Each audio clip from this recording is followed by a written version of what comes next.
Hello, kindred spirits. I'm delighted you dropped by.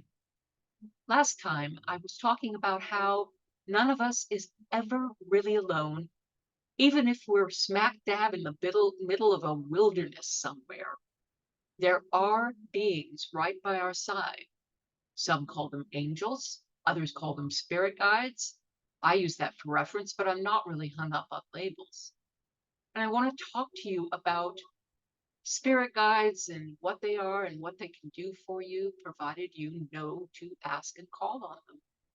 Although sometimes they will act even if you have not consciously asked them to help you. We call those protectors. Anyway, a couple of stories that my late wife Jana used to tell. The first story has her driving in her station wagon along a windy residential street in Fort Worth. Now, the street had high hedges on either side, and you could not see around the curves. Suddenly, a voice rang out in the back of the car, "Stop now." Well, Jana stomped on the brakes. She didn't question it. The voice was urgent and authoritative. No sooner had she stomped on the brakes than another car came racing out of a hidden driveway right in front of her. The driver just whirled around and drove off, and he obviously, or she obviously, never saw Jana, never knew how close he or she came to a really bad accident. Well, after Jana's heart calmed down and she caught her breath, she turned around to say thank you to the being in the back of the car, and then realized there wasn't anybody there. Hmm. Not much farther or later after that incident, Jana's business was, she had reached rock bottom. Her business was going under, her relationship was gone, her business partner and life partner had taken the money that she needed to pay payroll taxes and left, so she owed a lot of money to the IRS. That's not good news. So she got home one afternoon, walked into the empty living room and sank to her knees and said, "Is this all there is?" A voice she heard clearly outside her head said, "Are you asking?" Well, she looked around.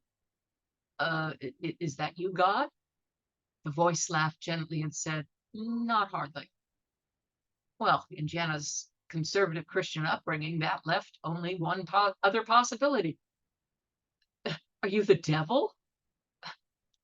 The voice replied, laughing, "And not that either." "Well, then who are you?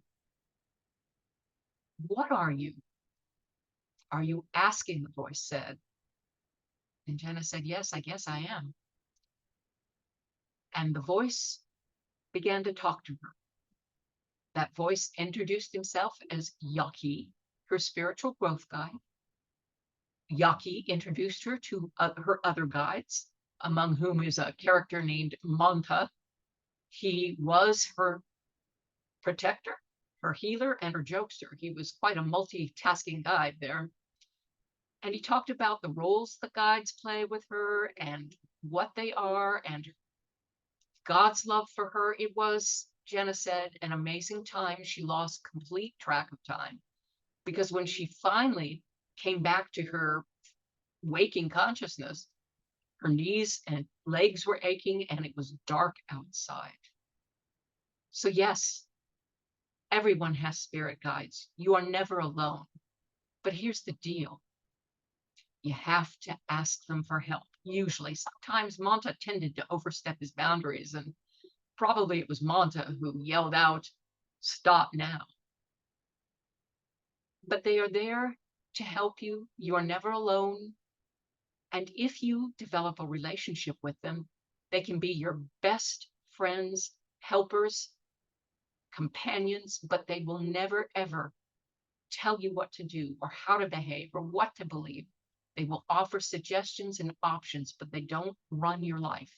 That's your job because you have free will and they may not violate your free will.